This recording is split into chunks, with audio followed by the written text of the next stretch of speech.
தினம் ஒரு தியானம். என் பின்னே வாருங்கள்.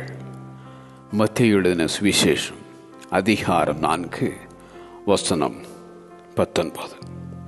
Come, follow me.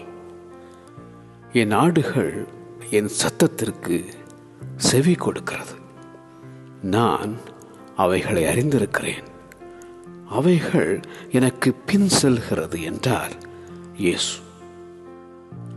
நீதியை பின்பற்றி கர்த்தரை தேடுகிற நீங்கள் எனக்கு செவி கொடுங்கள் என உரைக்கும் ஏசாயா தீர்க்கதரிசி. நீதியை பின்பற்றுகிறவனை நேசிக்கும் நேசர். அவன் ஜீவனையும் நீதியையும் மகிமையையும் கண்டடைவான்.